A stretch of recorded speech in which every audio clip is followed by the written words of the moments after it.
All right, in this video, I'm going to show you just how easy it is to go ahead and use the Twitter feed with Ajax. So the first thing that you want to do is make sure that you have gone ahead and installed the plugin.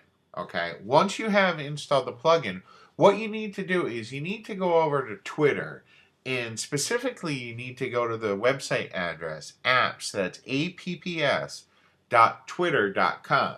And you can see right up at the top of the screen, that's where I'm at right here.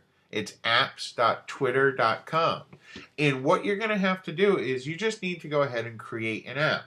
And don't worry about that. It's not complicated at all. I'm going to show you how to do it right now. And you're going to see in just a couple of minutes, we're going to have an app up and running on our website. And it's going to be really, really easy. So what you want to do is right here on this button that says create a new app, just go ahead and click on that link. And you're going to be brought to this page right here where it says create an application. And there's not too much that we need to do. The first thing that we need to do is go ahead and name our app. All right. One thing to keep in mind, you can't use the word Twitter in the application name. Okay. So let's go ahead. We're going to just call this Mark's Feed. Okay. You can name this whatever you want. And this is my Twitter feed.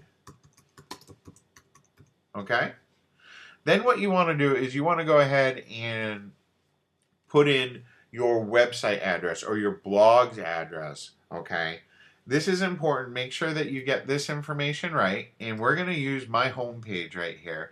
But you would want to use wherever your WordPress installation is. Like if you have it in a subfolder, in a folder, you'd want to make sure that you used that address. You don't need a callback URL. That's optional. You could use it if you want to, but we're not going to use it. And then all you need to do is you need to go down here and then agree to their terms. You can go ahead and read through their terms if you'd like, but you do need to agree to them. And then you're going to just go ahead and click on the link right down here where it says create your Twitter application. It's going to be real easy. Just click on that link. And it'll just take a second or two for Twitter to go ahead and create the link. And you can see it's already done it. You can see right up here our application has been created. And they want us to go ahead and review the details on this. And we do need to make one change here. And this is a very important change, but you do need to make it. Where it says access level only, we need to change that. We need it to be read and write. So all that we need to do is go over right here where it says modify app permissions. Just go ahead and click on that link. And then right here on this page, under the permissions, you just want to go ahead and select the read, write, and access direct messages. And that's all you're going to have to do for right now right here. Just go ahead and click on the update settings. Okay, that's great. And it will take just a couple of seconds for it to switch over. Don't worry about that, even though it's showing read only right now. Don't worry about that at all.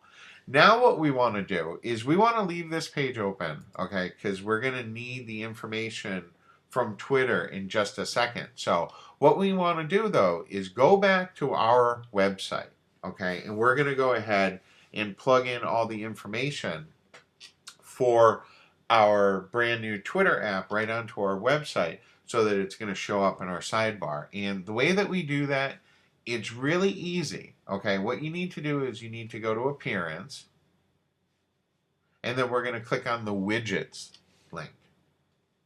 Okay, you can see right here we're in our Widgets page, and if we scroll down, we're going to see this right here. And if we click on that, we can go ahead and choose to put it in any area on any widget area on our site.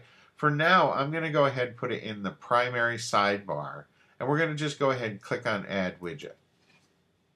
All right, now this is really easy, and this is where we're going to go ahead and integrate our Twitter feed onto our website, and it's going to be really, really easy. What we can do is we can title it if we want. I'm going to just leave it blank. What we do want, though, is we need to go ahead and get the information from our Twitter feed, and we need to get it over onto our website.